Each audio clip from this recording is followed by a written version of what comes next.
There is now a U-turn on the part of the Jamaica Football Federation regarding the relegation process for this season's Jamaica Premier League.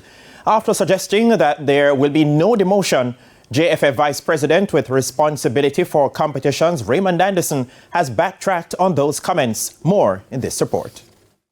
Like a missile out of nowhere, on Monday, TVJ Sports was informed that contrary to reports in the local media, that both Chapelton Maroons and Falkland United will remain in the Jamaica Premier League despite their current relegation status. It's not like today, the decision was taken from 2021 to really have 16 teams 2023. So the process just continued. There was a technical paper that put towards the board and the board approved it from that time. That was JFF Vice President Raymond Anderson, who said the public was initially misled with the notion that there was relegation, but on Tuesday, he was singing a different tune. The change already made earlier, from before the season starts. So I must apologize to your listeners because let me tell you, really, we did at the foresight decide that we will not have any relegation. But when the PFJL appealed to the JFF competition committee and the technical committee, did make a recommendation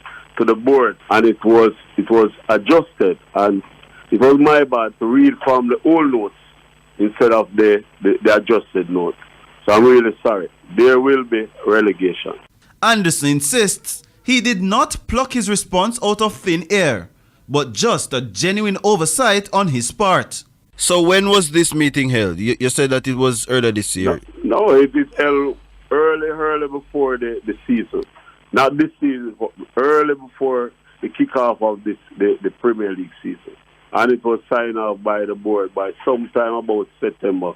It was signed off. The JFF Tier 2 competition is now in progress, and according to Anderson, Falkland and Chapelton will take a nosedive 2 steps down. So they're not going back to that Tier 2, they're just going back to their parish. Now and Chapelton, they have already been relegated based on their points. So you're saying that they will be going to their parishes? And the Tier 2, as you also aware, is now in progress, yeah. In progress. So that means they can't join this Tier 2 competition. And 2 teams from this Tier 2 will go promoted to the Premier League. The twists and turns of the nation's football suggest that the right hand does not know what the left is doing. Jerome Foster, TVJ Sports.